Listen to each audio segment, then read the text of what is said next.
На днях Министерство обороны заявило, что закрывает зеленый коридор для вывоза зерна из Украины. Чуть позже Владимир Путин подтвердил, что Россия приостанавливает свое участие в так называемой зерновой сделке. Формально причиной для этого стала атака вооруженных сил Украины на корабли и портовую инфраструктуру в Севастополе, которую почему-то называли террористической, хотя атаковали боевые корабли. Выход из зерновой сделки перечеркивает единственный крупный дипломатический успех мирового сообщества за все время войны. Снова остро ставит перед планетой проблему продовольственного дефицита, а для некоторых стран буквально голода. И в который раз уже поднимает вопрос, а зачем это все, собственно, России? Сегодня коротко разберемся, почему зерновая сделка была важна для всех ее участников, и почему ее разрыв произошел на самом деле, что он сможет или не сможет изменить в мире и на фронте. Прямо пока мы готовили этот ролик к выпуску, Министерство обороны заявило, что Россия возобновляет свое участие в сделке и не будет препятствовать проходу судов с продовольствием по Черному морю. Однако нам все равно стоит обсудить, зачем все эти приостановки и угрозы были нужны и к чему они могут привести.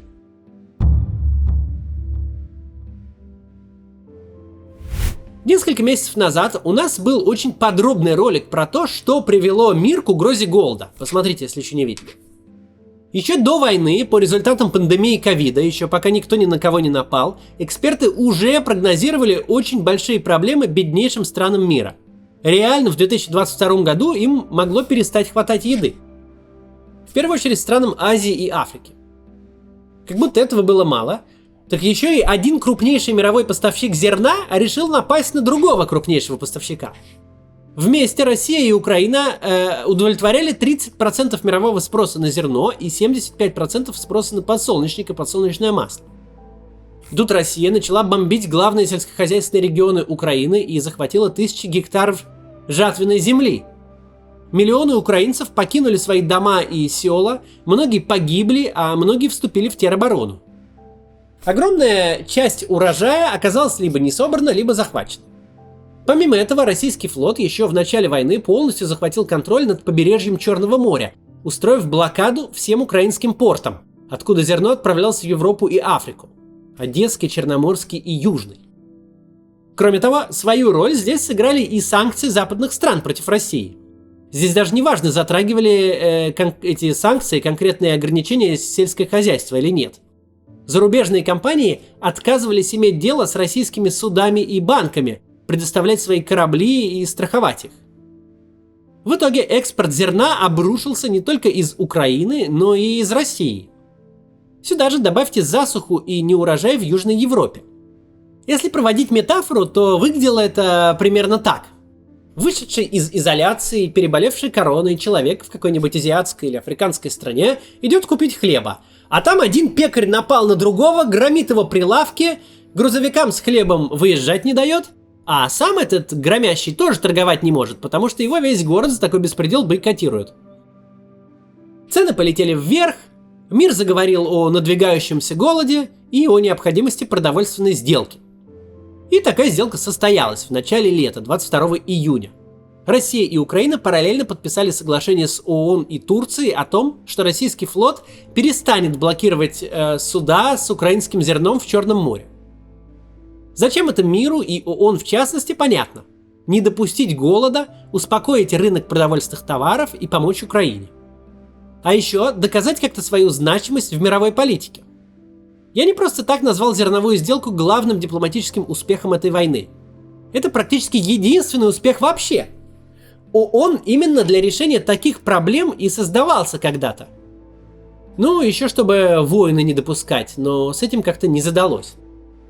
Зачем сделка Украине, тоже понятно. Страна очень нуждается в деньгах. По разным оценкам, украинская экономика может не досчитаться 35-40% ВВП в этом году. Это огромные цифры. Конечно, Украине помогает практически весь мир, дает кредиты, поставляет вооружение, принимает беженцев. Но это никак не отменяет роста расходов в военное время. Они растут очень быстро. Поэтому миллиарды долларов за зерно Украине были очень нужны. К тому же есть проблема переполненных зернохранилищ. Если старый урожай не продать, то новый просто хранить будет негде, а значит урожай испортится и страна понесет дополнительные убытки. Раз сделка была так выгодна Украине, то может показаться, что российской власти было выгодно не допустить ее заключения. Зачем же, помогать врагу, которого и так не получается победить на фронте? Но на самом деле тут все довольно просто. Основных причин, почему сделка выгодна России, 4. Во-первых, до сделки Россия тоже не могла зарабатывать деньги на зерне, хотя цены росли прямо на глазах. Сделка, по идее, должна была смягчить неформальные ограничения и отношения частных компаний к российским сельхозтоварам. В 2021 году российский бюджет получил 11 миллиардов за зерно. Это несопоставимо, конечно, со 100 миллиардами за газ, но тем не менее. Во-вторых, зерновая сделка дала мощные аргументы для пропаганды. Мол, смотрите, какие мы. За все хорошее, против всего плохого, спасаем мир от голода. В-третьих, у Кремля союзников и так почти не осталось, поэтому он очень старается лишний раз не ссориться с теми, кто соблюдает хоть какой-то нейтралитет. Страны Ближнего Востока и Северной Африки еще с марта как могли транслировали в Москву свои опасения по поводу продовольственного кризиса и социальных волнений, которые он может принести, как это было во время арабской весны, например. И, наконец, в-четвертых, не продавая собственную пшеницу, деньги теряет не только российский бюджет, но и те, о ком путинский режим привык беспокоиться больше всего. Крупнейшие поставщики продуктов из России связаны с семьями Лаврова, Медведева, Патрушева и бывшего министра сельского хозяйства Ткачева. Можно отметить и выгоды для Турции.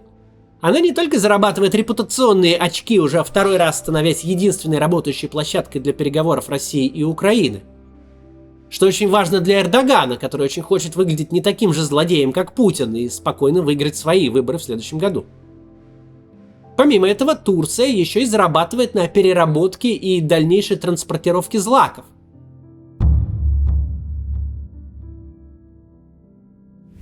Как я уже сказал, формальной причиной приостановки участия России в сделке стала атака ВСУ на военные корабли в Севастополе, которую почему-то российские пропагандисты называют террористическим актом. Но российские власти и лично Путин грозились снова закрыть Черное море еще в сентябре. Тогда президент заявил, что нас всех обманули и зерно из Украины идет не в беднейшие страны, а в Европу. Это оказалось неправдой. Вот инфографика, на которой видно, куда приплыли украинские корабли.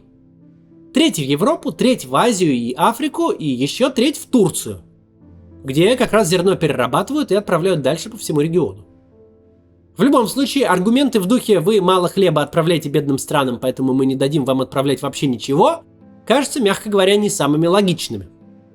Чем больше успехи ВСУ на фронте, тем больше козырей выкладывает путинский режим на стол в попытках заставить Запад перестать помогать Украине или вынудить ее сесть за стол переговоров. Мобилизация, угроза ядерным оружием, атаки на энергетическую инфраструктуру, прекращение поставок газа, теперь вот шантаж голодом – все это элементы одной и той же стратегии. Это все должно запугать человечество, чтобы оно перестало поставлять Украине оружие и в целом ее поддерживать, забыв про свои принципы, по которым оно живет. Сделка и так подходила к концу, ей оставалось действовать всего 3 недели. Продлевать ее Кремль не собирался, а статус надежного поставщика Россия давно потеряла, в целом из-за начала войны и из-за того, что она делает в последнее время. Даже после сделки западные компании не побежали, сломя голову, покупать российское зерно. Уж слишком высокая токсичность у российской экономики сейчас. То есть денег Россия после сделки заработала меньше, чем планировала. А часть того, что все-таки заработала, выручила, продавая зерно, которое натурально было украдено у Украины. Потери в деньгах для России не смертельные, особенно пока им эшелонами завозят доллары и евро за нефть и газ. Тем более, что и выход не окончательный, как и все угрозы Путина. Россия из сделки не вышла, а приостановила свое участие. Кораблям с зерном проход вроде закрыт, но Турция заявила, что под их флагами корабли ходить продолжат. Российская власть всегда пытается оставить себе пространство для движения задним ходом и для торга с Западом.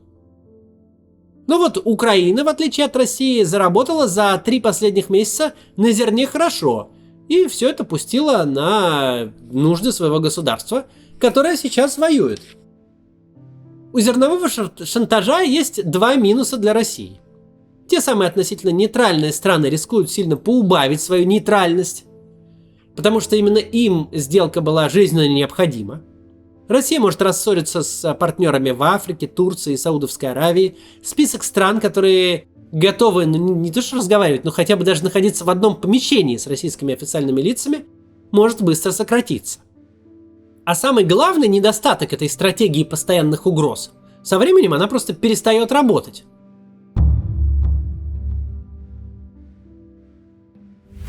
Россию не объявляли государством-террористом, поэтому логика «мы не ведем переговоров с террористами» у Запада по отношению к российским властям не работает. Переговоры, разумеется, ведут, но ясно дают понять, что на уступки Кремлю западные страны больше не пойдут. Слишком много было уступок Путину все эти годы, начиная с аннексии Крыма.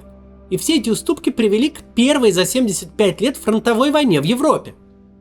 Уже практически всем понятно, ни сторговаться, ни умиротворить Путина невозможно. Даже если сегодня пойти на новые уступки, снять часть санкций или прекратить поставлять новое оружие Украине в обмен на снятие зерновой блокады, все равно все понимают, что завтра российскому правительству захочется больше. Если оно накопит силы, то обязательно попытается как минимум захватить все территории, которые объявило своими. А там и про Николаев с Одессой могут вспомнить, и про Киев, а потом про Молдову, про страны Балтии, про Польшу, и пошло-поехало. Тогда Россия тут же снова забудет про все договоренности, снова заблокирует порты, обстреляет жилые районы и будет размахивать ядерной дубиной, требуя что-нибудь новое. Да, западные страны несут издержки, но издержки эти временные. Мировая экономика восстановится после войны, как делала это после каждого кризиса. Запас прочности у нее большой. Для этого надо лишь, чтобы война поскорее закончилась. А случится это тогда, когда Украина сможет ее завершить. Да, голод в беднейших странах – это большая проблема, и ее нужно решать, и они думают. Российская власть потеряла абсолютно всю свою репутацию на международной арене, и теперь никто ее гарантиям не поверит. Запад может помочь освободить украинское зерно и другим способом. Помочь украинцам оружием, чтобы они сами сняли блокаду со своих портов. Это выглядит более действенной стратегией, чем идти на поводу у Путина, который эту всю кашу заварил. Пока что на все повышения ставок Кремлем западные политики последовательно отвечали новыми поставками вооружений и финансов Украине. Успех украинского наступления уже показал, что ставка эта срабатывала. Посмотрим, что будет на этот раз. До завтра.